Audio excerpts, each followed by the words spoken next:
আসসালামু আলাইকুম। কি খবর তোমাদের? আশা করি তোমরা সবাই অনেক ভালো আছো। অনেক দিন পরে পৌরনীতির একটা লাইভ ক্লাস নিয়ে চলে এসেছি। যেহেতু তোমাদের পরীক্ষার খুব বেশি দিন বাকি নাই, তাই আমরা চিন্তা ভাবনা করলাম যে তোমাদের পৌরনীতির প্রস্তুতিটাকে কিভাবে সমৃদ্ধ করা যায়, এর একটা প্রয়াস নিয়ে চলে এসেছি। আমি ইজাজ মাহমুদ থাকছি তোমাদের সাথে।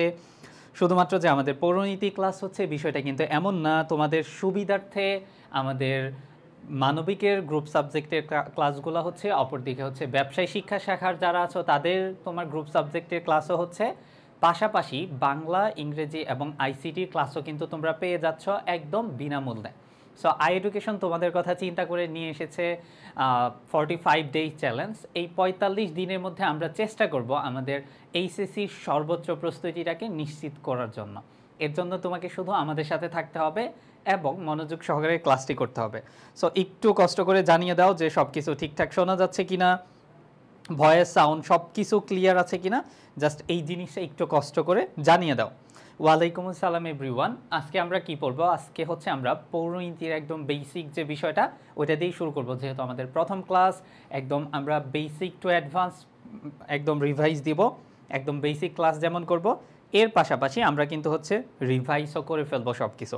সো আজকে আমরা পৌরনীতি প্রথম পত্রের প্রথম অধ্যায় নিয়ে আলোচনা করব, যেখানে হচ্ছে মূলত তোমার হচ্ছে পৌরনীতি প্রথম পত্রের যে প্রথম অধ্যায়টা আছে সেখানে হচ্ছে আমরা পৌরনীতির যে বেসিক জিনিসটা আছে, পৌরনীতি, সুশাসন, পরিচিতি, পৌরনীতি আর সুশাসন জিনিসটা কি, এই জিনিসগুলো নিয়েই হচ্ছে আমরা আলোচনা করব। ওকে, ঠিক আছে, তাহলে আমরা আর দেরি না করে ক্লাসটা শুরু করে দেই, চলো। সো ওকে, বাকিরা যারা আছে তারা হচ্ছে জয়েন করতে থাকো। ওয়ালাইকুম আসসালাম এভরিওয়ান। আমরা হচ্ছে খুব বেশি কথা না বলে ক্লাসটা শুরু করে দেই। সো অনেকেই আমার সাথে আজকে নতুন ক্লাস করতেছো। আমার ক্লাস করার কিছু রুলস তোমাকে বলে দেই। আমি নর্মালি হচ্ছে ক্লাসের মাঝে ইন্টারাপ্ট করব না। যেমন হচ্ছে যে আমি কখনোই তোমাকে বলবো না hello guys where are you from, তুমি কি রাজশাহী থেকে বলতেছো নাকি তুমি বাংলাদেশের কোন প্রান্ত থেকে বলতেছো, এটা কমেন্ট করে জানাই দাও। আমি কখনোই বলবো না যে হচ্ছে যে আজকে আমার মনটা একটু খারাপ, তোমরা কেমন আছো। আমি জাস্ট ক্লাসটা কন্টিনিউ করব এবং তোমাদের সাথে মাঝে মধ্যে তোমাদেরকে কোশ্চেন করার স্কোপ দিব এবং একদম শেষে ক্লাস সম্পর্কিত যত প্রশ্ন আছে এই প্রশ্ন করার সুযোগটা তোমাদেরকে দিব, সো দ্যাট ক্লাস নিয়ে যদি তোমাদের কোনো কনফিউশন থাকে সেটা তুমি হচ্ছে যে ক্লিয়ার হয়ে যাবা। চলো তাহলে হচ্ছে আমরা শুরু করে দেই। আর আরেকটা রুলস হচ্ছে যে আমার ক্লাসে আমি ইচ্ছাকৃতভাবে কিছু জিনিস রিপিট করব। তুমি যদি মনোযোগ দিয়ে ক্লাস করো, ক্লাসের পড়া ক্লাসেই শেষ হয়ে যাবে। তাহলে চলো আমরা শুরু করে দিই একদম বেসিক যে জিনিসটা, পৌরনীতির ধারণা। সো পৌরনীতি এটা তো হচ্ছে যে ধরো সোশ্যাল সায়েন্সের একটা সাবজেক্ট। এইটার ধারণাটা কোথা থেকে এসেছে, এটা তো ডেফিনেটলি আপনা আপনি আসে নাই। পৌরনীতির ধারণাটা কোথা থেকে এসেছে, এই জিনিসসমূহ চলো আমরা একটু জেনে নিই। পৌরনীতি ইংরেজি প্রতিশব্দ, সিভিক শব্দটি এসেছে ল্যাটিন শব্দ থেকে। বাংলা ভাষা যেমন বিভিন্ন ভাষা থেকে শব্দসমূহ আত্মীকরণ করেছে তার শব্দ ভাণ্ডার সমৃদ্ধ করার জন্য, ঠিক অনুরূপভাবে ইংরেজিও কিন্তু ল্যাটিন থেকে অনেক শব্দ হচ্ছে যে নিজের করে নিয়েছে। ঠিক তেমন একটি শব্দ হচ্ছে যে সিভিক্স, যা এসেছে ল্যাটিন শব্দ সিভিস এবং সিভিটাস থেকে। এই দুইটা শব্দের সমন্বয়ে গঠিত হয়েছে তোমার সিভিক শব্দটা। এই তুমি হচ্ছে যে এই জায়গায় একটু খেয়াল করো, তাহলে তোমার ক্লিয়ার হয়ে যাবে। ফার্স্ট অফ অল দেখো, তুমি সিভিক শব্দটা এসেছে হচ্ছে যে সিভিস আর সিভিটাস, এই দুইটা শব্দের সমন্বয়ে গঠিত হয়েছে হচ্ছে তোমার সিভিক্স, যেটা দ্বারা হচ্ছে আমরা বুঝি পৌরনীতিটাকে।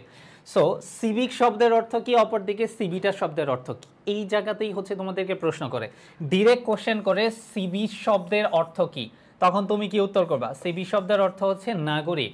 অপরদিকে সিভিটাস শব্দের অর্থ কি, নাগরিকরা যেই জায়গায় বসবাস করে সেই জায়গাটা, মানে নগর রাষ্ট্র। ক্লিয়ার? এই জায়গা থেকে তোমাকে আরেকভাবে প্রশ্ন করতে পারে, সিভিস এবং তোমার হচ্ছে যে সিভিটাস শব্দের অর্থ যথাক্রমে, তখন তুমি উত্তর করবা নাগরিক এবং নগররাষ্ট্র। ওকে ফাইন, আমরা সব সময়ে এইভাবে পড়ে এসেছি। সিভিক শব্দের অর্থ নাগরিক, অপরদিকে সিভিটাস শব্দের অর্থ হচ্ছে নগররাষ্ট্র। বাট তোমাকে যখন প্রশ্ন করবে তখন যদি সিকোয়েন্সটা উল্টায় দেয়, তোমাকে যদি বলে যে সিভিটাস এবং সিভি শব্দের অর্থ যথাক্রমে কি, এই জিনিসটা একটু খেয়াল রাখবা। তার মানে তখন উত্তরটা হবে নগররাষ্ট্র এবং নাগরিক, এবং এই প্রশ্নটা উল্টায় দেওয়ারও কিন্তু সম্ভাবনা রয়েছে। সো ইন্ডিভিজুয়ালি তুমি জাস্ট খালি জানবা যে এই এই আমরা যে বাংলা পৌরনীতিটা পড়তেছি, পৌরনীতি শব্দটা এসেছে একটা ল্যাটিন শব্দ থেকে। সেই ল্যাটিন শব্দটা হচ্ছে সিভিক্স। এই সিভিক শব্দটা আবার গঠিত হয়েছে দুইটা শব্দের সম্বন্ধে, একটা হচ্ছে সিভিস, একটা হচ্ছে সিভিটাস। সিভিস শব্দের অর্থ হচ্ছে নাগরিক, মানে আমরা, অপরদিকে সিভিটাস শব্দের অর্থ আমরা যে জায়গাটাতে বসবাস করি ওই জায়গাটা। ওকে, সো খুবই সিম্পল একটা ডেফিনেশন। শব্দগত অর্থে পৌরনীতি কি? নাগরিক এবং নগর রাষ্ট্র সম্পর্কে যে শাস্ত্র আলোচনা করে সেটাই পৌরনীতি। তার মানে আমার তোমার সম্পর্কে আলোচনা করবে এবং আমি তুমি যেই জায়গাটাতে বসবাস করি ওই জায়গা সম্পর্কে যেটা আলোচনা করবে ওইটাই পৌরনীতি। আমরা পৌরনীতি অধ্যায়ে যখন সামনের জিনিসগুলো পড়বো আমরা দেখব হচ্ছে বাংলাদেশ সরকারের যে হচ্ছে বিভিন্ন বিভাগ আছে এটা দেখব, তারপর হচ্ছে যে বাংলাদেশের অভ্যন্তরীণ যে বিষয়গুলা, রাজনৈতিক বিষয়গুলা, তারপর হচ্ছে এই যে রিলেটেড নাগরিক এবং নগররাষ্ট্র রিলেটেড যে বিষয়গুলো আছে এই বিষয়গুলো নিয়ে আলোচনা করব। এই বিষয়গুলো নিয়ে আলোচনা করাটাই হচ্ছে পৌরনীতির কাজ। ওকে, সো আচ্ছা, আর যে জুয়েল হচ্ছে ডাকতেছে ভাইয়া ভাইয়া ভাইয়া আমার চান্স হয়েছে, ঠিক আছে আমরা এই বিষয়গুলো নিয়ে কথা বলবো। চান্স হয়েছে আলহামদুলিল্লাহ, কনগ্রাচুলেশন। তাহলে আজকে পৌরনীতি ক্লাসটা করো। ওকে, গুচ্ছে তো অনেক ক্লাস করছো, সো আজকে পৌরনীতি ক্লাসটা করো। ক্লাস শেষে হচ্ছে তোমার গল্পটা শুনবো, কততম পজিশন হয়েছে গুচ্ছে।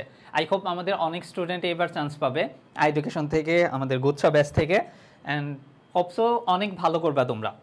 ওকে, সো এরপর যদি হচ্ছে আমরা দেখি, এই জিনিসটা একটু মনে রাখবা যে সংস্কৃততে নগরকে বলা হতো পুর বা পুরী এবং নগরে বসবাসকারী মানুষকে বলা হতো পুরবাসী।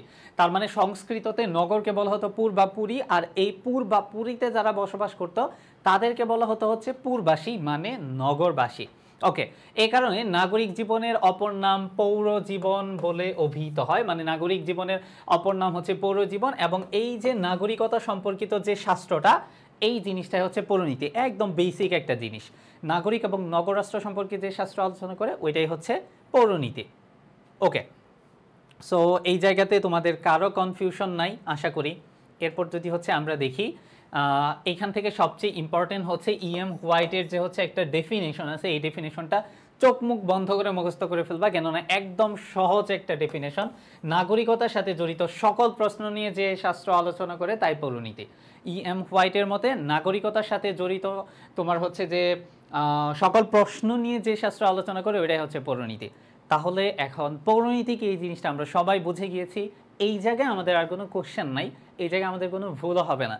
সো তাহলে এই জিনিসগুলা এই জায়গা থেকে যদি আমাদেরকে বলে দেয় যে পৌরনীতি কি, তাহলে হচ্ছে যে আমরা আর ভুল করব না ইনশাল্লাহ। এখন তোমাকে যদি প্রশ্ন করে যে পৌরনীতির বিষয়বস্তুটা কি, তখন তুমি কি উত্তর করবা? সো আমরা তো হচ্ছে যে সহজভাবেই হচ্ছে আলোচনা করলাম যে পৌরনীতি কি। বিষয়বস্তুটাও হয়তো আমরা হচ্ছে যে ইতোমধ্যে ধারণা করতে পেরেছ, নাগরিকতা এবং নগররাষ্ট্রের সাথে সম্পর্কিত বিষয়বস্তুই হবে ডেফিনেটলি। চলো আমরা একটু বিস্তারিত দেখে নিই। পৌরনীতির পরিধি ব্যাপক এবং বিস্তৃত। নাগরিক জীবনে মানুষের জীবন ও কার্যাবলী যতদূর বিস্তৃত, পৌরনীতি ঠিক ততদূরই বিস্তৃত। নাগরিকতা বিষয়ক একটা বিজ্ঞান হচ্ছে পৌরনীতি। তাহলে পৌরনীতি কোন ধরনের বিজ্ঞান? নাগরিকতা বিষয়ক বিজ্ঞান। তার মানে নাগরিক সম্পর্কে সকল বিষয়, নাগরিককে, নাগরিকতা কি, সুনাগরিকের গুণাবলী, নাগরিকের অধিকার ও কর্তব্য ইত্যাদি বিষয় হচ্ছে পৌরনীতিতে আলোচনা করা হয়। কেননা যেহেতু এটা হচ্ছে নাগরিকতা সম্পর্কিত একটা বিজ্ঞান, তার মানে কি এই বিষয়গুলোই আলোচনা করাবে, এটা খুবই স্বাভাবিক একটা বিষয়। এরপর যদি হচ্ছে আমরা দেখি মৌলিক প্রতিষ্ঠানাদি নিয়ে আলোচনা, তার মানে কি মানব সমাজের একদম যে আদি ও অকৃত্রিম প্রতিষ্ঠানটা ছিল সেটা ছিল কিন্তু পরিবার। পরিবার থেকেই কিন্তু সব কিছুর সূচনা হয়েছে।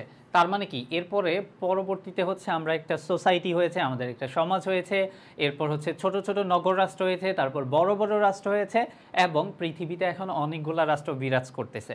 এই জিনিসটা নিয়ে আলোচনা করা হচ্ছে পৌরনীতি। তার মানে কি তোমার হচ্ছে সামাজিক মূল্যবোধ, সামাজিক পরিবর্তন, রাষ্ট্র, রাষ্ট্রের উৎপত্তি, বিকাশ ইত্যাদি কার্যাবলী নিয়ে আলোচনা করা হয় হচ্ছে পৌরনীতিতে। দ্যাটস মিন মৌলিক প্রতিষ্ঠানাদি মানে কি তোমার হচ্ছে যে রাষ্ট্র, রাষ্ট্রের উৎপত্তি, সামাজিক পরিবর্তন, এই জিনিসগুলো কিন্তু মৌলিক প্রতিষ্ঠান, আর এই মৌলিক প্রতিষ্ঠান সমূহ নিয়ে আলোচনা করে পৌরনীতি। এরপর যদি হচ্ছে আমরা দেখি রাজনৈতিক প্রতিষ্ঠান সম্পর্কে আলোচনা। সো রাজনৈতিক প্রতিষ্ঠান বলতে রাজনৈতিক দল হতে পারে, এটা জনমত হতে পারে, তারপর নির্বাচন হতে পারে, তারপর নির্বাচন যারা পরিচালনা করে সরকার হতে পারে, সরকারের প্রকারভেদ হতে পারে, এই জিনিসগুলো নিয়েও কিন্তু পৌরনীতি আলোচনা করে। আমরা কিন্তু জানি রাষ্ট্র গঠনের যে অপরিহার্য উপাদান, এর মধ্যে কিন্তু সরকারও একটা গুরুত্বপূর্ণ উপাদান। সো এই সরকার ব্যবস্থাপনা নিয়ে ডেফিনেটলি পৌরনীতিতে আলোচনা হবে, এই জায়গায় কোনো ডাউট নাই। এরপর যদি হচ্ছে আমরা দেখি সামাজিক ও রাজনৈতিক বিষয় নিয়ে আলোচনা করে, আমি শুরুতেই তোমাদেরকে বলেছি পৌরনীতির মেইন থিম বা মেইন কাজটা হচ্ছে আমাদের মতো সাধারণ মানুষ এবং আমরা যেই জায়গাতে বসবাস করি মানে রাষ্ট্র, নাগরিক এবং রাষ্ট্র নিয়ে আলোচনা করা। তার মানে কি সামাজিক ও রাজনৈতিক বিষয় নিয়ে আলোচনা করবে। একটা রাষ্ট্রে সামাজিক বিষয় থাকবে না এটা হইতেই পারে না, অপরদিকে হচ্ছে রাজনৈতিক বিষয় থাকবে না এটা হইতেই পারে না। রাজনৈতিক বিষয় অবশ্যই থাকবে, রাজনৈতিক দল থাকবে এবং রাজনৈতিক দলের মূল লক্ষ্য থাকবে হচ্ছে নিয়মতান্ত্রিক উপায়ে সরকার গঠন করাটা। এই জিনিসগুলো নিয়ে আলোচনা করে হচ্ছে পৌরনীতি। ওকে, সো এই যে তোমার সামাজিক ও রাজনৈতিক বিষয়, এর মধ্যে হচ্ছে আইনের সংজ্ঞা, আইনের উৎস, প্রকৃতি ইত্যাদি, নীতি নৈতিকতা সহ সমাজের প্রকারভেদ ইত্যাদি বিষয় নিয়ে হচ্ছে তোমার পৌরনীতিতে আলোচনা করা হয়। এরপর যদি আমরা দেখি নাগরিকের স্থানীয়, জাতীয়, আন্তর্জাতিক দিক সম্পর্কে আলোচনা করে। তার মানে কি নাগরিকের স্থানীয় যে দিকটা আছে, লোকাল একটা এরিনা, এরপর হচ্ছে national arena as well as international যে এরিনাটা আছে এটা নিয়েও আলোচনা করে হচ্ছে পৌরনীতি। ওকে, তার মানে কি তোমার সামাজিক বিষয় নিয়ে আলোচনা করবে, অপরদিকে তোমার যে হচ্ছে যে জাতীয় বিষয় আছে এটা নিয়েও আলোচনা করবে এবং আন্তর্জাতিক বিষয় নিয়ে আলোচনা করবে। পৌরনীতি কিন্তু খুবই ইন্টারেস্টিং একটা সাবজেক্ট। হয়তোবা তোমাদের কাছে পৌরনীতিটা বিরক্তিকর লাগে, বেশ কিছু সাল মুখস্থ করতে হয় দেখে। টেনশন করিও না, আমি তোমাদেরকে ট্রিক্স দেখাই দিব কোন কোন সালগুলা কিভাবে পড়বা। সব সাল চোখ মুখ বন্ধ করে মুখস্থ করতে হবে না, কিছু সাল ইম্পর্টেন্ট, কিছু সাল পড়া লাগবে না। আমি একজন শিক্ষক হিসেবেও কিন্তু আমার সবগুলা সাল মুখস্থ নাই। তার মানে কি তুমি যতটুকু পরিশ্রম করবা তার থেকে বেশি তোমাকে হচ্ছে টেকনিক্যালি পরিশ্রম করতে হবে। সবসময় দেখবা যে হচ্ছে যে পরিশ্রম তো ডেফিনেটলি করতে হবে। আমি তো সবসময় বলি শর্টকাট কখনোই চূড়ান্ত সাফল্য বয়ে আনে না, কিন্তু তোমার যতটুকু সময় পরিশ্রম করবা সেটা যেন গোছানো হয়, এই জিনিসটা করার জন্যই আমরা আছি তোমাদের সাথে। ওকে, এরপর যদি আমরা দেখি পরবর্তী যে বিষয়টা আছে, নাগরিকের অতীত, বর্তমান এবং ভবিষ্যৎ নিয়ে আলোচনা করে।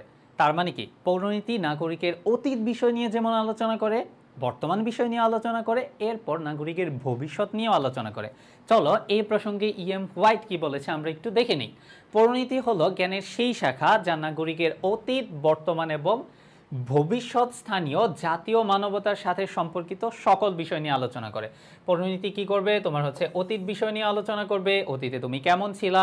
আমরা যদি চিন্তা করি আমাদের মানব সভ্যতার যে একদম ইনিশিয়াল স্টেজ ছিল, ইনিশিয়াল ফ্রেজে আমরা একটা গুহায় বসবাস করতাম। আমরা না, এক্স্যাক্টলি আমাদের আদি পুরুষরা, তারা কি করতো, একটা ছোট্ট গুহায় বসবাস করতো। এরপর আস্তে আস্তে ডেভেলপ হয়েছে, তারা শিকার করা শিখছে, তারপর আস্তে আস্তে তারা আগুন জ্বালানো শিখছে। এইভাবেই কিন্তু আমাদের সভ্যতার উত্তরণটা হয়েছে। এরপর আস্তে আস্তে আমরা বর্তমান যুগে চলে এসেছি। বর্তমান যুগটা হচ্ছে অনেক বেশি ডেভেলপ। আমরা যদি অতীতের সাথে কম্পেয়ার করি, এখন আমরা হচ্ছে এআই এর যুগে বসবাস করতেছি, টেকনোলজি অনেক ডেভেলপ। আমরা সেই ছোট্ট বাচ্চাদের মতো করে বলতে হয় পৃথিবীর এই প্রান্তে বসে আমরা ওই প্রান্তের খবর নিতে পারতেছি। দ্যাটস মিন টেকনোলজি অনেক বেশি ডেভেলপ হয়েছে। সেই আদিম যুগ নিয়েও আলোচনা করে, মানে আমাদের মতো নাগরিকের অতীত নিয়েও আলোচনা করে, বর্তমান নিয়েও আলোচনা করে এবং ভবিষ্যৎ নিয়েও আলোচনা করে হচ্ছে পৌরনীতি। এই জিনিসটাকেও কিন্তু সমর্থন করেছে ইএম হোয়াইট। সো ইএম হোয়াইটের মতেও কিন্তু পৌরনীতি নাগরিকের বর্তমান, অতীত এবং ভবিষ্যৎ নিয়ে আলোচনা করে। ওকে, সো এরপর যদি আমরা দেখি সমাজ জীবনের বিভিন্ন দিক নিয়ে আলোচনা করে।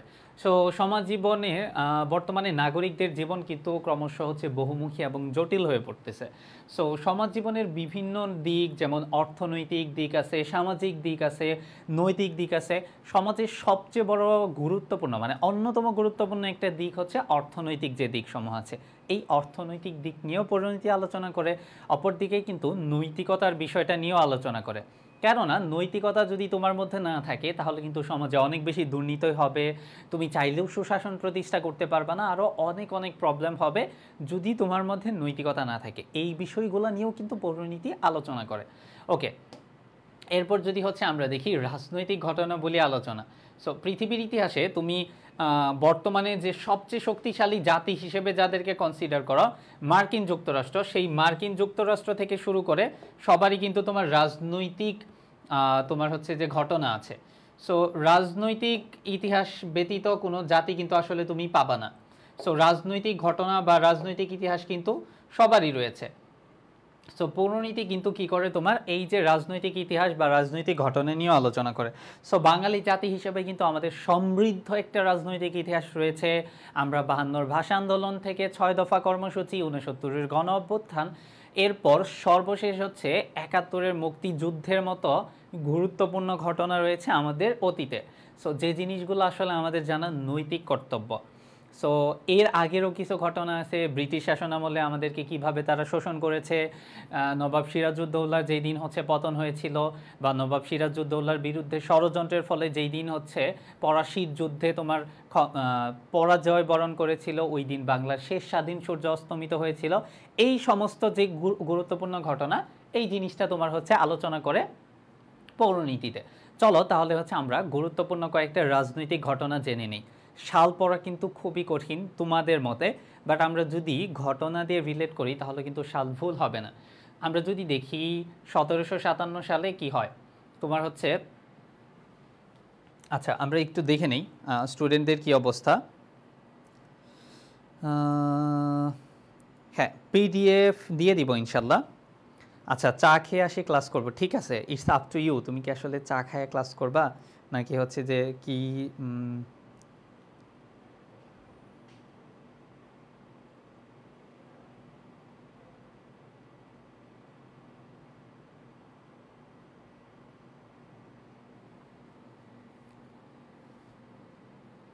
ওকে।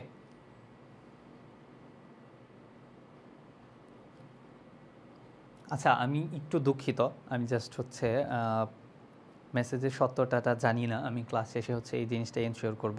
আমাকে আমার এক স্টুডেন্ট মেসেজ দিয়েছে, আসসালামু আলাইকুম ভাইয়া, আমি যেহেতু সত্যতা এখনও নিশ্চিত করি নাই, মানে এটা নিশ্চিত না যে আমার আরেকজন স্টুডেন্ট সে নাকি হচ্ছে সুইসাইড করছে। জাস্ট আমি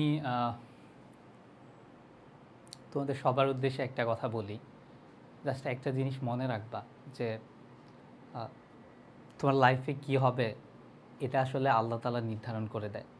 সৃষ্টিকর্তা জানে যে তোমার লাইফটা কোন দিকে যাবে। সো এই যে তোমার ফ্যামিলি, এই যে তোমার আশেপাশের মানুষ, তারা যে তোমাকে এত বড় করলো, এই স্টেজে যে নিয়ে আসলো, এই জায়গা থেকে সুইসাইডের মতো একটা অ্যাটেম্প নেওয়াটা আসলে কেমন না? একটা ভর্তি পরীক্ষায় কি লাইফে সব কিছু নির্ধারণ করে দেয়? অবশ্যই না। অনেক ভালো স্টুডেন্ট আছে যারা শেষ পর্যন্ত চান্স পায় না। অ্যাডমিশন টেস্ট অনেক কমপ্লিকেটেড একটা জায়গা ভাই। লাইফ আসলে শেষ না একটা রেজাল্ট দিয়ে। সো আরও যারা আছো, আমি তোমাদের সবাইকে বলবো যে একটা ভর্তি পরীক্ষা সব না তোমার লাইফের। তোমার পরিবার আছে, তারপর হচ্ছে আরও অনেক কিছু আছে, বুঝছো? যে এই জিনিসগুলো কইরো না। মানে সুইসাইডাল অ্যাটেম্প নেওয়াটা কি? একটা ভর্তি পরীক্ষা কি তোমার লাইফের সব কিছু? আজ পর্যন্ত যে আমি ক্লাস নিছি, আমি কি কোনো দিন বলছি যে একটা পাবলিক ইউনিভার্সিটি পাইলে তোমার লাইফে সব হয়ে যাবে? আমি বরঞ্চ বারবার বলেছি, ন্যাশনাল থেকে আমার থেকে ভালো কিছু করে এমন স্টুডেন্ট হাজার হাজার আছে, আমার থেকে ট্যালেন্ট স্টুডেন্ট অনেক আছে। সো লাইফে যাই করো না কেন, কোনো দিন সুইসাইড করার মতো যে ইচ্ছা আছে এটা কোনো দিন নিবা না। মনে রাখবা যে লাইফ সবসময় তোমাকে হাজারো সুযোগ দিবে। সুইসাইড করার মতো যে ইটা আছে এই জিনিসটা কোনো দিন নিবা না। যাই হোক, আমি ক্লাস শেষে জিনিসটা হচ্ছে যে দেখতেছি, বাট এই ধরনের কাজ তোমরা কখনোই করো না। তোমাদের ফ্যামিলি আছে, তারপর আরও অনেক কিছু আছে। মানে একটা অ্যাডমিশন টেস্ট তোমার লাইফের সব না। একটা ভার্সিটিতে চান্স পাইলেই সব হয়ে যাবে না। আমি যে ভার্সিটিতে চান্স পাইছি, কি অফার করতেছে আমার ভার্সিটি বলো? কিছুদিন পর যে আমার জব করতে হবে, একটা ওপেন প্ল্যাটফর্ম। এখানে একটা ন্যাশনাল ইউনিভার্সিটি স্টুডেন্ট, যা আমিও তা, সবাই তা। সো এই এত বেশি ইমোশনাল হইলে হবে? যাই হোক, চলো আমরা হচ্ছে আবার পড়ায় ফিরে যাই। জাস্ট 1 মিনিটের একটা ব্রেক দেয়, আমি একটু পানি খেয়ে নিব, দুঃখিত।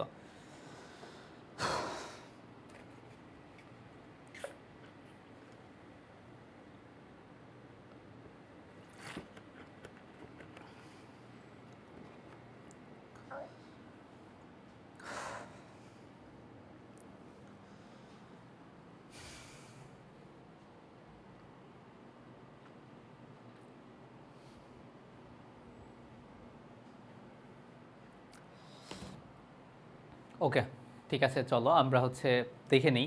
সো এখানে দেখো আমাদের গুরুত্বপূর্ণ যে শালগুলো আছে, এই শালগুলো একটু হচ্ছে যে দেখে নিও তোমরা সবাই। এখানে যে গুরুত্বপূর্ণ শাল আছে এই শালগুলো একটু দেখে নিবা। ওকে, এরপর যদি আমরা দেখি সংবিধানের অগ্রগতি সম্বন্ধীয় যে বিষয়টা আছে, সংবিধানের অগ্রগতি সম্বন্ধীয় আলোচনা নিয়ে হচ্ছে যে আলোচনা করে হচ্ছে পৌরনীতি। এরপর যদি হচ্ছে আমরা দেখি যে তোমার নাগরিক জীবনের সাথে সম্পৃক্ত বিষয়াদি নিয়ে হচ্ছে আলোচনা করে হচ্ছে পৌরনীতি। এরপর হচ্ছে তোমার পৌরনীতির গুরুত্ব এবং প্রয়োজনীয়তা। সো পৌরনীতির গুরুত্ব এবং প্রয়োজনীয়তা এটা আসলে বলে শেষ করা যাবে না। পৌরনীতির গুরুত্ব এবং প্রয়োজনীয়তা তোমার হচ্ছে কি করা যাবে না, বলে শেষ করা যাবে না। পৌরনীতির গুরুত্ব আর প্রয়োজনীয়তা কি আমরা কি করতে পারবো না, বলে শেষ করতে পারবো না। সো আমরা যদি দেখি যে হচ্ছে পৌরনীতির গুরুত্ব এবং প্রয়োজনীয়তা, তোমার হচ্ছে অ্যারিস্টটল কি বলেছে পৌরনীতি সম্পর্কে, মানুষ জন্মগতভাবে সামাজিক ও রাজনৈতিক জীব, এই উক্তিটা অ্যারিস্টটলের, এটা হচ্ছে একটু মনে রাখবা। পৌরনীতি এমন একটি শাস্ত্র যা রাষ্ট্র ও সরকারের নানাবিধ দিক নিয়ে আলোচনা করে। পৌরনীতি কি? পৌরনীতি হচ্ছে এমন একটা শাস্ত্র যেটা হচ্ছে রাষ্ট্র এবং সরকারের নানাবিধ গুরুত্বপূর্ণ যে দিক আছে এই গুরুত্বপূর্ণ দিক নিয়ে হচ্ছে আলোচনা করে। পৌরনীতি তোমার হচ্ছে ওকে, ঠিক আছে। এরপর যদি হচ্ছে আমরা দেখি পরবর্তীতে রাষ্ট্রীয় প্রতিষ্ঠান সম্পর্কে জ্ঞান লাভ করতে পারি আমরা পৌরনীতি পাঠের মাধ্যমে। আমরা হচ্ছে পৌরনীতি পাঠের মাধ্যমে কি করতে পারি, রাষ্ট্রীয় যে প্রতিষ্ঠান আছে এই রাষ্ট্রীয় প্রতিষ্ঠানাদি সম্পর্কে জ্ঞান লাভ করতে পারি আমরা হচ্ছে পৌরনীতি পাঠের মাধ্যমে। রাষ্ট্রের অভ্যন্তরে বিভিন্ন রাজনৈতিক প্রতিষ্ঠান এবং সংস্থা সম্পর্কেও আমরা হচ্ছে জ্ঞান লাভ করতে পারি পৌরনীতি পাঠের মাধ্যমে। রাজনৈতিক জীবন সম্পর্কে জ্ঞান লাভ করতে পারি আমরা পৌরনীতি পাঠের মাধ্যমে। রাষ্ট্রবিজ্ঞানের জনক অ্যারিস্টটল কি বলেছেন, যে হচ্ছে মানুষের সুন্দর জীবনযাপনের জন্য রাষ্ট্রের সৃষ্টি এবং উন্নতর জীবনযাপনের জন্য রাষ্ট্রীয় সক্রিয় থাকবে। এরপর যদি হচ্ছে আমরা দেখি অধিকার ও কর্তব্য সম্পর্কে ধারণা, এই যে আমাদের যে কি কি অধিকার রয়েছে, রাষ্ট্রের কাছ থেকে আমরা কোন কোন অধিকারগুলো পাবো এবং রাষ্ট্রের প্রতি আমাদের কি কি কর্তব্য রয়েছে, এই জিনিসগুলোও কিন্তু হচ্ছে আমরা পৌরনীতি পাঠের মাধ্যমেই জানতে পারবো। সো আমরা যদি খুবই সহজভাবে আরেকবার বলি, এতক্ষণ যে জিনিসগুলো বলতেছি বারবার সেটা হচ্ছে আমাদের নাগরিকের যে জীবন আছে দৈনন্দিন জীবনের সাথে সম্পর্কযুক্ত বিষয়গুলো নিয়েই কিন্তু বলা হচ্ছে। এরপর যদি হচ্ছে আমরা দেখি সুনাগরিকতার শ্রেষ্ঠ পাঠ। পৌরনীতি কি? সুনাগরিকতার শ্রেষ্ঠ পাঠ। কেননা তুমি যদি একজন সুনাগরিক হতে চাও তাহলে তোমাকে রাষ্ট্রের প্রতি কিছু কর্তব্য পালন করতে হবে, কিছু নিয়ম মেনে চলতে হবে। সেই জিনিসগুলো হচ্ছে তুমি পৌরনীতি পাঠের মাধ্যমে জানতে পারবা যে রাষ্ট্রের প্রতি তোমার কি কি নিয়ম মেনে চলতে হবে। সো এরপর যদি হচ্ছে আমরা দেখি বর্তমান বিশ্বের সব জায়গায় হচ্ছে গণতন্ত্রের জয় জয়কার রয়েছে, কিন্তু গণতান্ত্রিক শাসন ব্যবস্থার সাফল্য নির্ভর করে সুনাগরিকের ওপর। কেননা গণতান্ত্রিক ব্যবস্থায় সর্বোচ্চ ক্ষমতার অধিকারী কে বলতে পারবা? গণতান্ত্রিক ব্যবস্থায়, তোমাদের সবার প্রতি এই কোশ্চেনটা, গণতান্ত্রিক ব্যবস্থায় সর্বোচ্চ ক্ষমতার অধিকারী কে, এটা একটু এনশিওর করো। তোমরা সবাই একটু বলো, গণতান্ত্রিক ব্যবস্থায় সর্বোচ্চ ক্ষমতার অধিকারীটাকে? গণতান্ত্রিক ব্যবস্থায় সরকারি মানে সর্বোচ্চ ক্ষমতার অধিকারী হচ্ছে আমার তোমার মতো সাধারণ জনগণ। এখন তোমার মাথায় প্রশ্ন আসতে পারে, সাধারণ জনগণ কিভাবে সর্বোচ্চ ক্ষমতার অধিকারী? হ্যাঁ, সাধারণ জনগণ সর্বোচ্চ ক্ষমতার অধিকারী কেননা তোমার হচ্ছে যে আমরা যে ভোট দিচ্ছি এই ভোট দেওয়ার মাধ্যমে কিন্তু হচ্ছে আমরা সরকার নির্বাচন করতেছি। আমরা ভোট দেওয়ার মাধ্যমে কি করতেছি? সরকার নির্বাচন করতেছি। এই যে সরকার নির্বাচন হচ্ছে বা এটার আলটিমেট ক্ষমতাটা কিন্তু তোমার আর আমার হাতেই, কেননা আমরা ভোট দেওয়ার পরেই সরকার নির্বাচিত হচ্ছে। তার মানে হচ্ছে যে সর্বোচ্চ ক্ষমতার অধিকারী হচ্ছে যে আমরা। সো সুনাগরিকের বেশ কিছু গুণ রয়েছে। সো তোমার মধ্যে যদি এই তিনটা গুণ থাকে তাহলে তুমি আসলে সুনাগরিক। যেমন হচ্ছে আত্মসংযম, বুদ্ধি এবং বিবেকবোধ। আত্মসংযম, বুদ্ধি, বিবেকবোধ, এই তিনটা গুণ যদি তোমার মধ্যে থাকে তাহলে তুমি হচ্ছে সুনাগরিক, বা একজন সুনাগরিকের মধ্যে এই তিনটা গুণ থাকা দরকার। তাহলে তোমাকে যদি বলে সুনাগরিকের গুণ কয়টা, তখন কি উত্তর করবা? আত্মসংযম, বুদ্ধি, বিবেকবোধ, এই তিনটা হচ্ছে একজন সুনাগরিকের গুণ বা একজন সুনাগরিকের গুণাবলী। এরপর যদি হচ্ছে আমরা দেখি রাজনৈতিক উন্নয়ন প্রক্রিয়া সম্পর্কে জ্ঞান লাভ করা যায়। তার মানে কি, পৌরনীতি পাঠের মাধ্যমে আমরা রাজনৈতিক উন্নয়ন প্রক্রিয়া সম্পর্কে জ্ঞান লাভ করতে পারবো। এরপর আন্তর্জাতিক সংস্থা সম্পর্কে জ্ঞান লাভ করতে পারবো পৌরনীতি পাঠের মাধ্যমে। যেমন হচ্ছে যে রিজিওনাল কিছু অর্গানাইজেশন আছে, যেমন সার্ক, তারপর হচ্ছে যে ইন্টারন্যাশনাল অর্গানাইজেশন, ইউএন থেকে শুরু করে আরও অনেক অর্গানাইজেশন আছে, মিলিটারি অর্গানাইজেশন আছে। এইগুলা সম্পর্কে তুমি জ্ঞান লাভ করতে পারবে কিভাবে? পৌরনীতি পাঠের মাধ্যমে। তার মানে কি, আন্তর্জাতিক এরিনাতে যে সমস্ত অর্গানাইজেশন কাজ করে এদের সম্পর্কে জ্ঞান লাভ করার জন্য তোমাকে পৌরনীতি পাঠ করতে হবে। এরপর যদি হচ্ছে আমরা দেখি কল্যাণমূলক রাষ্ট্র সম্পর্কে ধারণা লাভ। সো একটা কল্যাণমূলক রাষ্ট্র কেমন হবে, কল্যাণমূলক রাষ্ট্রর কি কি বৈশিষ্ট্য হবে, সেটা জনগণের জন্য কোন ধরনের পলিসি মেক করবে, এই জিনিসগুলোও তুমি জানতে পারবা পৌরনীতি পাঠের মাধ্যমে। সো পৌরনীতি তোমার হচ্ছে যে তোমার কল্যাণমূলক রাষ্ট্র সম্পর্কে বিস্তারিত বলে থাকে। সো এখন তোমার মাথায় অবশ্যই কোশ্চেন আসছে, কল্যাণমূলক রাষ্ট্র বলতে কি বোঝো বা কল্যাণমূলক রাষ্ট্র কাকে বলে? খুবই স্বাভাবিকভাবে যে সমস্ত রাষ্ট্র জনগণের মৌলিক অধিকার নিশ্চয়তার লক্ষ্যে কাজ করে, যেমন খাদ্য, বস্ত্র, বাসস্থান, শিক্ষা ইত্যাদি, তাকেই হচ্ছে কল্যাণমূলক রাষ্ট্র বলে। তার মানে কি, তোমার আমার মৌলিক অধিকার নিশ্চিত করার লক্ষ্যে যদি আমাদের রাষ্ট্র কাজ করে, তার মানে এটা কল্যাণমূলক রাষ্ট্র। আর আধুনিক যে রাষ্ট্রগুলো আছে, আধুনিক রাষ্ট্রের মূল বৈশিষ্ট্য বা বেশিরভাগ রাষ্ট্রই হচ্ছে জনকল্যাণমূলক রাষ্ট্র। তার মানে আধুনিক রাষ্ট্রের বৈশিষ্ট্যসমূহ কি? জনকল্যাণ করা, বা আধুনিক রাষ্ট্রসমূহ জনকল্যাণমূলক রাষ্ট্র। এরপর যদি আমরা দেখি সুশাসন সম্পর্কে ধারণার লাভ। সুশাসন কি? সুশাসন খুব স্বাভাবিকভাবে যদি আমরা চিন্তা করি, সুশাসন মানে ভালো শাসন। মানে তোমার হচ্ছে যে দোষ করবে সেই শাস্তি ভোগ করবে, যে দোষ করবে না সে কখনোই শাস্তি পাবে না। এই জিনিসটা মানে একদম এক্স্যাক্ট যে আইনের শাসন আছে এটা সম্পর্কে জানতে পারি আমরা হচ্ছে পৌরনীতি পাঠের মাধ্যমে। সুশাসনের বেশ কিছু শর্ত আছে, শর্তগুলা কি কি? আইনে শাসন প্রতিষ্ঠা, সরকারের স্বচ্ছতা ও জবাবদিহিতা নিশ্চিত করা, রাষ্ট্রের নাগরিকদের মৌলিক অধিকার নিশ্চিত করা, ক্ষমতার সুষম বন্টন করা, বিচার বিভাগ এবং সংবাদের স্বাধীনতা নিশ্চিত করা প্রভৃতি। এই যে সুশাসন নিশ্চিত করার যে নিয়ামক আছে এগুলো তুমি জানতে পারবা পৌরনীতি পাঠ করার মাধ্যমে। তুমি আসলে জানতে পারবা যে সুশাসনটা কিভাবে প্রতিষ্ঠা করতে হয়। পৌরনীতি ও আধুনিক নাগরিকত্ববোধ। তাহলে আমরা তো অনেক জানলাম পৌরনীতির আলোচ্য বিষয় কি, পৌরনীতি পাঠের মাধ্যমে তুমি কি কি জানতে পারবা। এখন চলো একটু জেনে নেই পৌরনীতি এবং আধুনিক নাগরিকত্ব বোধের যে সম্পর্কটা, এই পৌরনীতি এবং আধুনিক নাগরিকত্ব বোধের সম্পর্কটা জেনে নেই। আবারও আমরা ইএম হোয়াইটের ডেফিনেশনে চলে যাব। তিনি বলেছেন, পৌরনীতি হলো জ্ঞানের সেই মূল্যবান শাখা যা নাগরিকতার অতীত, বর্তমান এবং ভবিষ্যৎ এবং স্থানীয়, জাতীয় ও আন্তর্জাতিক মানবতার সঙ্গে জড়িত সকল বিষয় নিয়ে আলোচনা করে। তার মানে কি, ইএম হোয়াইটের এই ডেফিনেশনটা আমরা একটু দেখে নিব। পৌরনীতি ও মানবতাবোধ ডেফিনেটলি হচ্ছে মানবতাবোধ এমন এক ধরনের অনুভূতি বিশ্বের সকল মানুষের মধ্যে মমত্ববোধ সৃষ্টি করে। ধরো একজন না খেয়ে আছে বা একজন অভাবে আছে, তুমি তখন তাকে গিয়ে সাহায্য করবা, এই জিনিসটাই মানবতাবোধ। একটা রাষ্ট্রের লোকজন বা একটা রাষ্ট্রের বেশিরভাগ লোক যখন তার মৌলিক অধিকার পূরণ করতে পারবে না, রাষ্ট্র এমন কিছু পলিসি ক্রিয়েট করবে বা মেক করবে যাতে ওই রাষ্ট্রের জনগণগুলো তোমার হচ্ছে যে তাদের অভাবগুলো পূরণ করতে পারে। সো এই যে পৌরনীতি এবং মানবতাবোধের মধ্যে একটা সম্পর্ক আছে। তুমি কখনোই জাতি, ধর্ম, বর্ণ ভেদে তুমি হচ্ছে যে কোনো প্রকার রেসিজম করতে পারবা না। যেমন সাউথ আফ্রিকায় নেলসন ম্যান্ডেলা হোয়াইট ডমিনেশনের এগেইনস্টে হচ্ছে স্ট্রাইক করেছিল। এরপর হচ্ছে যে কৃষ্ণাঙ্গ বর্ণবাদের বিরুদ্ধে যে আন্দোলনটা করেছিল, এর কারণে কিন্তু তিনি স্মরণীয় হয়ে আছে। সো তিনি ওয়ার্ল্ডের কাছে একটা মেসেজ দিয়েছিলেন, হতে পারো তুমি শ্বেতাঙ্গ, হতে পারো তুমি কৃষ্ণাঙ্গ, কিন্তু আমরা সবাই equal. So Martin Luther king JR যুক্তরাষ্ট্রের, তিনিও কিন্তু সেই মেসেজটা দিয়েছিলেন।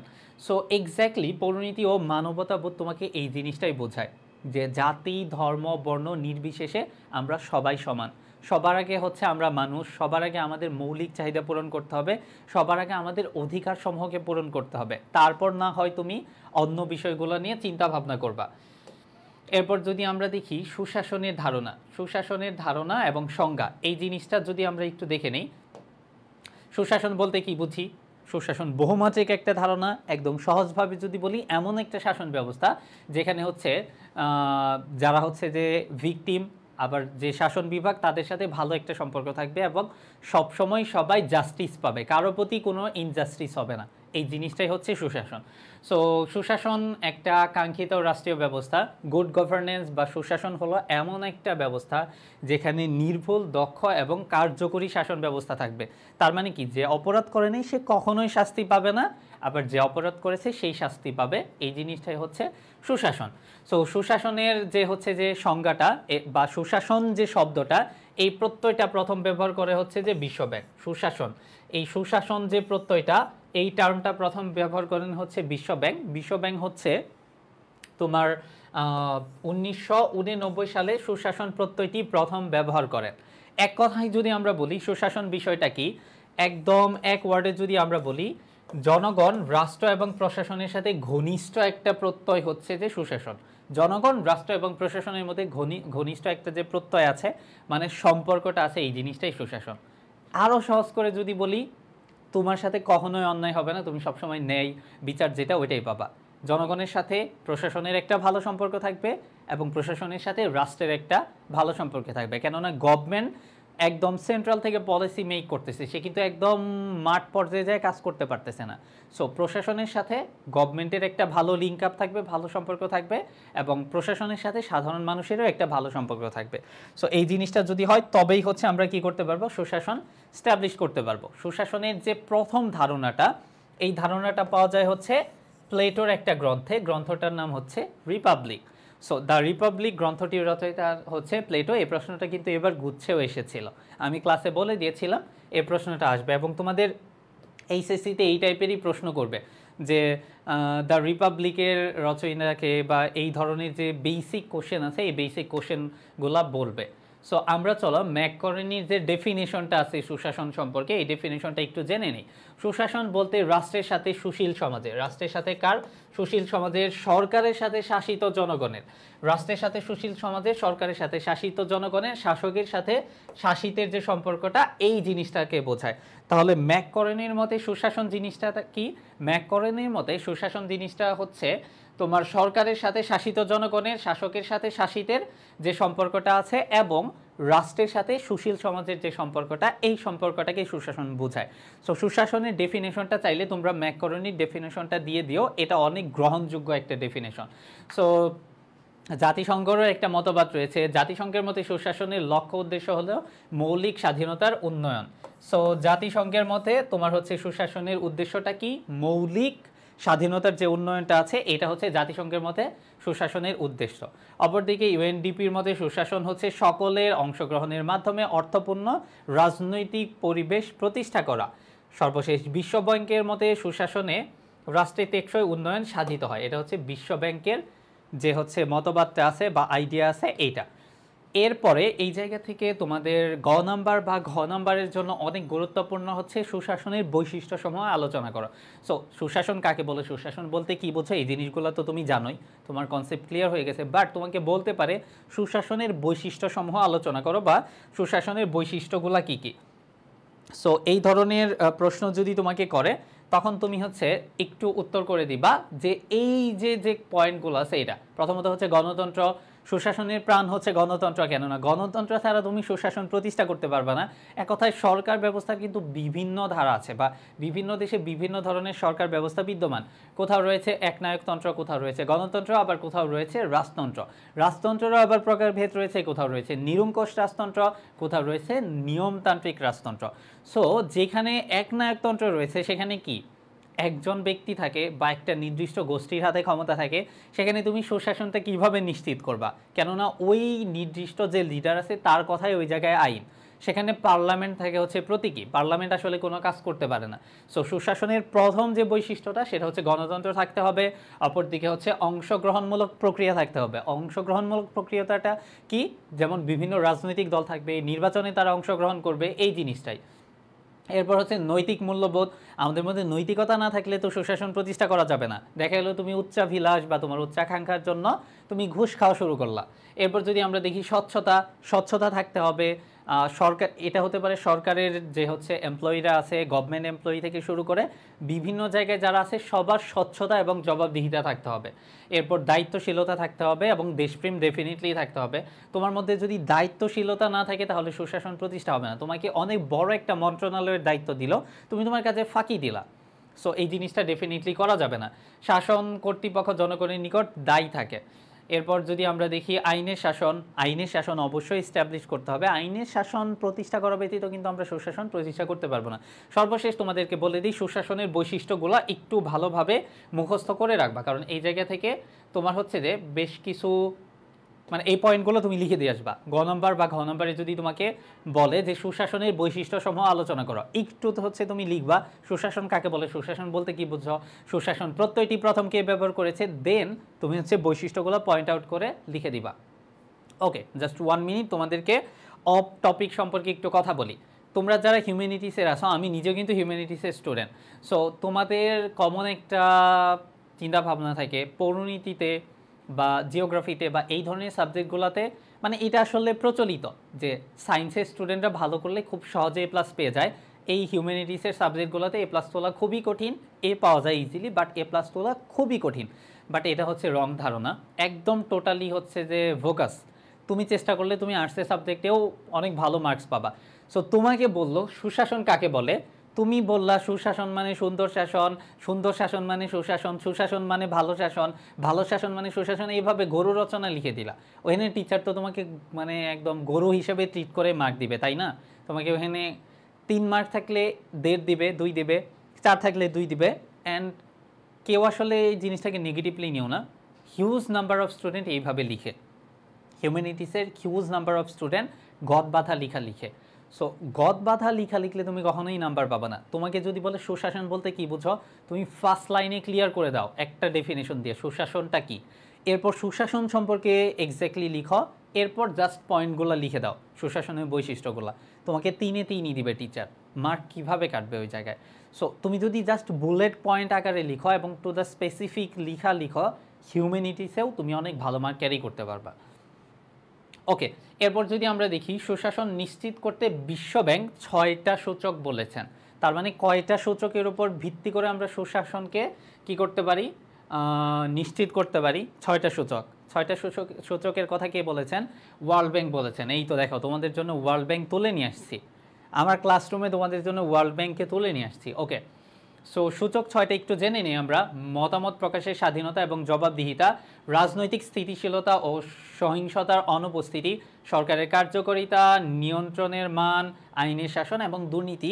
এই যে 6টা নিয়ামক, এই 6টা নিয়ামকের উপর বা 6টা সূচকের উপর ভিত্তি করে বিশ্বব্যাংক সুশাসনকে তোমার হচ্ছে নিশ্চিত করার কথা বলেছেন।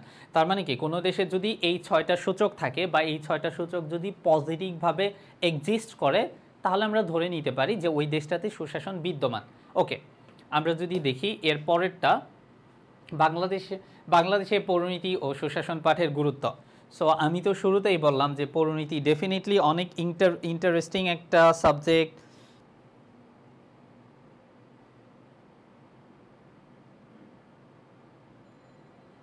আচ্ছা, পৌরনীতি প্রথম পত্র কি একবারে ম্যারাথন ক্লাস নিচ্ছেন? প্রথম অধ্যায় লেখা আছে ক্যাপশনে, কিন্তু আপনি অতিরিক্ত তথ্য দিয়েছেন।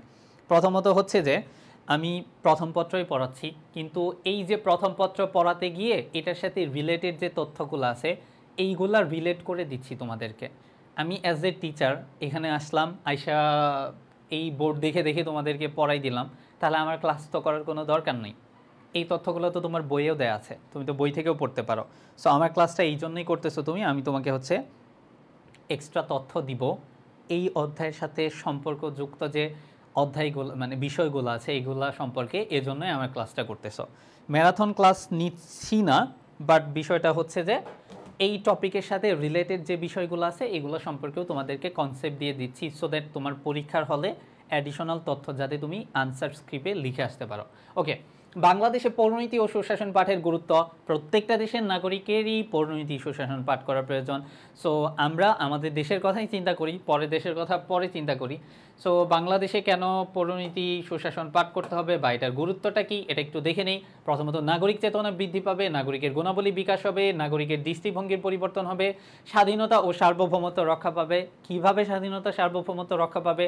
তুমি যখন আমাদের ভাষা আন্দোলন, 6 দফা, গণ অভ্যুত্থান এবং মুক্তিযুদ্ধ এবং এর আগের যে সংগ্রামটা আছে এই সংগ্রাম সম্পর্কে জানবা না, তখন হচ্ছে তোমার এই স্বাধীনতাটা যে অনেক কষ্টে অর্জিত হয়েছে তখন এই জিনিসটা তুমি রিয়েলাইজ করতে পারবা, তোমার মধ্যে দেশপ্রেম জাগ্রত হবে এবং বাংলাদেশের সার্বভৌমত্বে যাতে কেউ আঘাত না হানে এই ধরনের পলিসি তুমি যদি গভর্নমেন্টে থাকো ক্রিয়েট করবা, তুমি যদি পররাষ্ট্র মন্ত্রণালয়ে থাকো ওই জায়গা থেকে ফর্মুলেট করবা, তুমি তোমার জায়গা থেকে দেশপ্রেম জাগ্রত হবে এবং এমন পলিসিগুলাই তুমি নিবা যেটা আসলে বাংলাদেশের পক্ষে যাবে এবং বাংলাদেশ তার সেলফ ইন্টারেস্টটা গেইন করতে পারবে। এরপর যদি হচ্ছে আমরা দেখি বিশেষ বিষয় জ্ঞান, মানে হচ্ছে রাষ্ট্রের বিশেষ বিষয় বা অন্যান্য যে বিষয়গুলো আছে আন্তর্জাতিক অ্যারিনার বিষয় আছে এগুলো সম্পর্কে তুমি জ্ঞান লাভ করতে পারবা।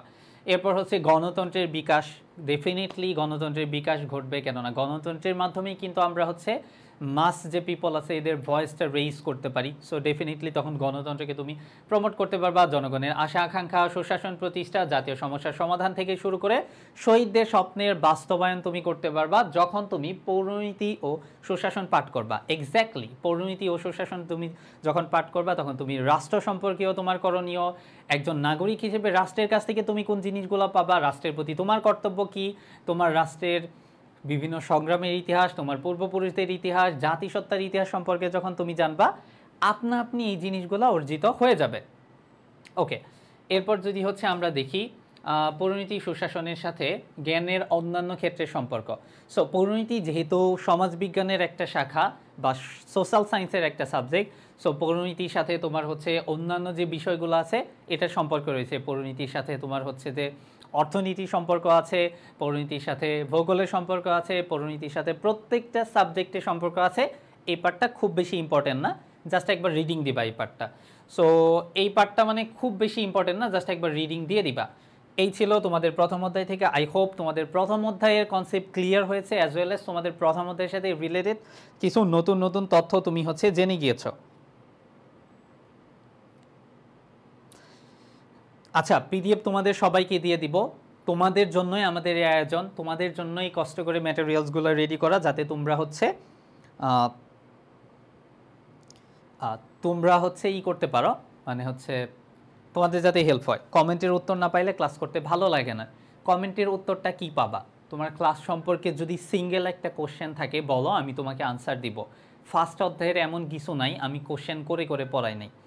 আমি কি কমেন্টে তোমার সাথে গল্প করব যে ভাইয়া তোমার বাড়ি কোথায়, তুমি বললা যে আম ফ্রম রংপুর, তারপর আমি বললাম ও অভিমানী ছেলে পড়তেছে আমাদের সাথে রংপুর থেকে, আরেকজন বলতেছে কক্সবাজার থেকে। এইভাবে আমি ক্লাস নেই না। হয়তো তুমি প্রথম ক্লাস করতেছ, এইভাবে ক্লাস করে যদি ইউজ টু থাকো তাহলে আমার ক্লাস তোমার জন্য না। আমি ক্লাসে আননেসেসারি কথা বলে সময় নষ্ট করি না। হোয়াটএভার, চলো তাহলে হচ্ছে আমরা ওকে। সিভিক শব্দের অর্থ কি? দুঃখিত, সিভিটার শব্দের অর্থ কি? পৌরনীতি, নগররাষ্ট্র, নাগরিক, নাগরিকতা। Most of the student answer করেছে হচ্ছে ওকে, জান্নাত আনসার করেছে খ, তারপর হচ্ছে সাব্বির রহমান আনসার করেছে খ, সাদি আনসার করেছে খ, এরপর হচ্ছে সাব্বির রহমান আনসার করেছে খ। Most of the student correct answer দিয়েছে। অ্যান্ড ম্যারাথন হচ্ছে যে, ম্যারাথন মানে হচ্ছে যে ধরো তুমি লং রেসে দৌড়াবা, মানে দীর্ঘ সময় ধরে ক্লাস নিয়ে কোনো একটা টপিক ক্লিয়ার করে দেওয়াকে বলে marathon class.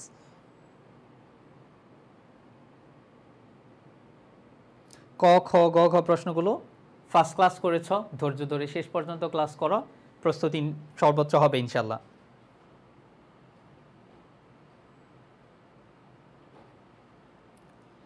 Okay, most of the student correct answer দিয়েছে। সিভিটার শব্দের অর্থ নগররাষ্ট্র। আমরা যদি দেখি পরবর্তী কোশ্চেনটা, পৌরনীতির মূল বিষয়বস্তু কোনটি? সাম্য, রাজনীতি, স্বাধীনতা, নাগরিকতা। 2 নাম্বারটা একটু আনসার করে দিবা। পৌরনীতির মূল বিষয়বস্তু কোনটি? পৌরনীতির যে মূল বিষয়বস্তু আছে, পৌরনীতির মূল বিষয়বস্তু কোনটি? 2 নাম্বারটা একটু সবাই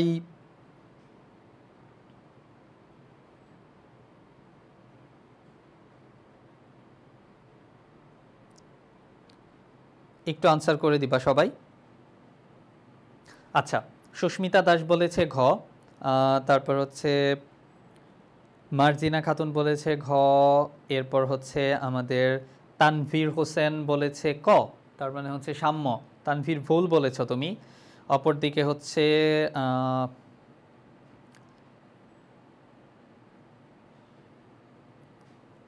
ওকে, এরপর যদি হচ্ছে আমরা দেখি, আচ্ছা মোস্ট অফ দ্য স্টুডেন্ট তোমার হচ্ছে উত্তর দিচ্ছে দুঃখিত ঘ, পৌরনীতির মূল বিষয়বস্তু। এটা বারবার বলেছি, পৌরনীতি কি করবে, নাগরিক এবং নগররাষ্ট্র সম্পর্কে আলোচনা করবে। তাহলে পৌরনীতির মূল বিষয়বস্তু ডেফিনেটলি কি হবে, পৌরনীতির মূল বিষয়বস্তু ডেফিনেটলি হচ্ছে ঘ হবে। ওকে, এরপর যদি হচ্ছে আমরা দেখি কাকে পৌরনীতির জনক বলা হয়। ওকে, কাকে পৌরনীতির জনক বলা হয়, অ্যাডভান্স কোশ্চেন করে দিয়েছো তুমি, তাই না? এখন হচ্ছে উত্তর দাও, পৌরনীতির জনক বলা হয় কাকে? পৌরনীতির জনক কাকে বলা হয়? Rousseau, Aristotle, Plato, E.M. White. সবাই একটু দ্রুত আনসার দিবা, পৌরনীতির জনক বলা হয় কাকে?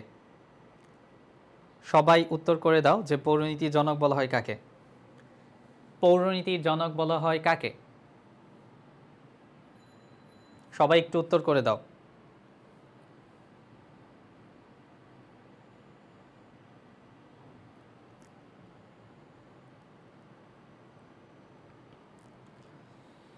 ওকে, এটাও বেশিরভাগ হচ্ছে আনসার করতেছে বি, দ্যাটস মিন হচ্ছে অ্যারিস্টটল। হ্যাঁ, পৌরনীতির জনক হচ্ছে অ্যারিস্টটল, কিন্তু আধুনিক পৌরনীতির জনক কিন্তু অ্যারিস্টটল না।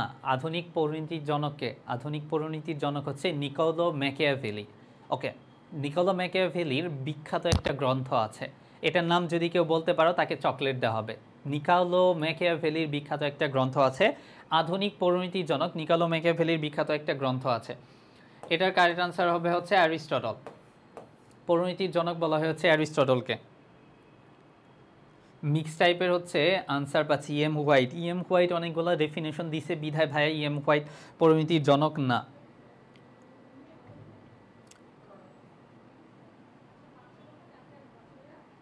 ওকে, পৌরনীতির জনক হচ্ছে অ্যারিস্টটল, অপরদিকে আধুনিক পৌরনীতির জনককে নিকোলো ম্যাকিয়াভেলি। মানে পৌরনীতি না, এক্স্যাক্টলি রাষ্ট্রবিজ্ঞানের আর কি, আধুনিক রাষ্ট্রবিজ্ঞানের জনক হচ্ছে নিকোলো ম্যাকিয়াভেলি। তার বিখ্যাত যে গ্রন্থটা আছে ওটা হচ্ছে দ্য প্রিন্স। এরপর যদি হচ্ছে আমরা দেখি 4 নম্বর কোশ্চেনটা একটু আনসার করে দাও তোমরা সবাই। 4 নম্বর কোশ্চেনটা একটু হচ্ছে আনসার করে দাও, রাষ্ট্র প্রদত্ত নাগরিকের মর্যাদাকে কি বলে? রাষ্ট্র প্রদত্ত যে নাগরিকের মর্যাদা আছে, রাষ্ট্র প্রদত্ত নাগরিকের মর্যাদাকে কি বলে? রাষ্ট্রীয় সম্মান, মূল্যবোধ, নাগরিকতা, রাষ্ট্রীয় খেতাব। রাষ্ট্র প্রদত্ত নাগরিকের মর্যাদাকে কি বলা হয়? একটু উত্তর করে দিবা, বারবার কিন্তু বললাম, বা একটু কমন সেন্স ইউজ করার চেষ্টা করো, তাহলে আনসার পেয়ে যাবা। রাষ্ট্র প্রদত্ত নাগরিকের যে হচ্ছে মর্যাদা আছে, এটা কি কি বলা হয়? দেখো আমরা বাদ দেই, দেখো রাষ্ট্রীয় সম্মান হবে না, রাষ্ট্র প্রদত্ত মর্যাদা রাষ্ট্রীয় সম্মান হবে না। মূল্যবোধ এটা হচ্ছে একটা ব্যক্তির ব্যক্তিগত বিষয়, মূল্যবোধ রাষ্ট্র থেকে প্রদত্ত হয় না, এটা আসলে তোমার সেলফ রিয়ালাইজেশনের একটা বিষয়। আচ্ছা, রাষ্ট্র প্রদত্ত নাগরিকের মর্যাদাকে রাষ্ট্রীয় খেতাব বলা হয় না, কেননা রাষ্ট্রীয় খেতাব সবাইকে দেওয়া হয় না, রাষ্ট্রীয় খেতাব হচ্ছে বিশেষ কোনো কাজে অবদান রাখার জন্য দেয়া হয়। সো রাষ্ট্র কর্তৃক নাগরিক প্রদত্ত নাগরিকের যে হচ্ছে যে মর্যাদা আছে ওটা হচ্ছে নাগরিকতা। সো বাংলাদেশ তোমাকে কি দিয়েছে? বাংলাদেশের নাগরিকত্ব দিয়েছে। সো নাগরিকত্ব কয়ভাবে পাওয়া যায়? 2 ভাবে পাওয়া যায়, এগুলো নিয়ে বিস্তারিত পরবর্তীতে আলোচনা করব। E.M. হোয়াইট হচ্ছে তোমার বন্ধু। E.M. হোয়াইট কিছু না, তিনি হচ্ছে স্কলার, কিছু ডেফিনেশন দিয়েছে। আচ্ছা, সিভিক শব্দটি কোন ভাষা থেকে এসেছে? সিভিক শব্দটি ল্যাটিন, ফার্সি, আরবি, ইংরেজি কোন ভাষা থেকে এসেছে? এটা যদি না পারো সিভিক শব্দটি কোন ভাষা থেকে এসেছে, বারবার বললাম ক্লাসে, অ্যান্ড এটা তোমাদের জন্য লাস্ট কোশ্চেন। আর এই জায়গায় 5টাতে 5টা যারা পেয়েছ তারা হচ্ছে A+ পাইছো আজকের ক্লাসে। সো একটু আনসার করে দাও। আচ্ছা, 5-এর ক, ল্যাটিন শব্দ। আমার মনে হয় না এই জায়গায় আজকে যারা ক্লাস করছে তাদের কেউ ভুল করবে, এটা নিয়ে হচ্ছে আর বেশি সময় নেওয়ার দরকার নাই। সিভিক্স হচ্ছে একটা ল্যাটিন শব্দ। ওকে, এটা হচ্ছে 2টা শব্দের সমন্বয়ে গঠিত হয়েছে, যা কিনা শুরুতে দেখিয়েছি। আই গেস এই জায়গা থেকে কারো কোনো ভুল হয় নাই। So this all about today's class, and তোমাদের জন্য কিছু হোমওয়ার্ক আছে। হোমওয়ার্কটা হচ্ছে যে এইখানে যে ক্লাসে স্লাইডটা দিয়েছি, এই স্লাইডগুলো জাস্ট তোমার মতো করে তুমি একটু নোট করবা, সো দ্যাট তোমার জন্য জিনিসগুলো সহজ হয়। এখান থেকে পয়েন্ট ফাইন্ড আউট করবা, ফাইন্ড আউট করে তোমার একটা খাতায় লিখে নিবা। সো যেহেতু পৌরনীতির প্রত্যেকটা অধ্যায়ের ক্লাস নিব, পৌরনীতির জন্য একটা সেপারেট খাতা রাখবা, ওইখানে হচ্ছে তুমি তোমার নিজের মতো করে জাস্ট নোট করো আর আমার ক্লাসগুলো করো। এইচএসসিতে পৌরনীতিতে A+ মিস যাবে না ইনশাল্লাহ।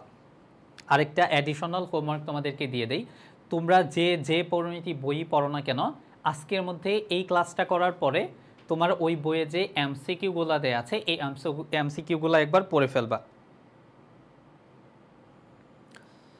ওকে, আমার নাম, আমার পরিচয়, আমি কোথায় পড়াশোনা করি সবই জানতে পারবা। ক্লাস করো, আস্তে ধীরে সবই জানতে পারবা।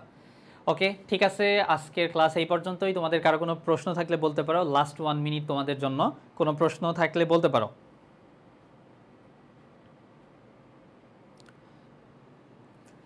আই গেস বই পড়া লাগবে না, আমি তোমাদেরকে যথেষ্ট বিস্তারিত পড়াইছি। এই অধ্যায়ের জন্য বই পড়া লাগবে না, ক্লাসটা করো, স্লাইড পড়ো, দেন তুমি সলভ করতে যাও। স্যার ক্লাস কখন হয়? আমাদের এডুকেশনের অফিসিয়াল যে পেজ আছে ওইখানে অ্যানাউন্সমেন্ট পেয়ে যাবা, অ্যানাউন্সমেন্ট পেয়ে দেন তুমি ক্লাসটা করতে পারবা। কালকে সেম টাইমে ক্লাস আছে পৌরনীতি, কালকে ক্লাসেও দেখা হবে ইনশাল্লাহ। ওকে, ঠিক আছে, সবাই থাকো, তোমার ফ্রেন্ডদেরকেও জানাই দিও। শুধুমাত্র পৌরনীতি ক্লাস হচ্ছে এমন না, আর্টসের প্রত্যেকটা গ্রুপ সাবজেক্টের ক্লাস হচ্ছে। এর পাশাপাশি তোমাদের বাংলা, ইংরেজি এবং আইসিটির ক্লাসও হচ্ছে। যারা কমার্সের আছে তোমাদের ফ্রেন্ড, তাদেরকেও বলতে পারো কমার্সের যে গ্রুপ সাবজেক্ট আছে এই সাবজেক্টের ক্লাসগুলো হচ্ছে আই এডুকেশন থেকে তোমাদের জন্য বিশেষ একটা প্রোগ্রাম, মিশন 45 ডেজ, যেটার মাধ্যমে তোমাদের A+ প্রাপ্তিটাকে আমরা নিশ্চিত করার একটা প্রয়াস আমরা চেষ্টা করলাম। তোমরা না পড়লে হবে না, তোমরা যদি আমাদের সাথে রেসপন্স করো দেন হয়ে যাবে ইনশাল্লাহ। পিডিএফ পেয়ে যাবা, আমাদের আই এডুকেশন যে গ্রুপটা আছে সেই গ্রুপে সব কিছু পেয়ে যাবা। ঠিক আছে, সবাই ভালো থাকো, দেখা হবে পরবর্তী ক্লাসে। আল্লাহ হাফেজ, আসসালামু আলাইকুম।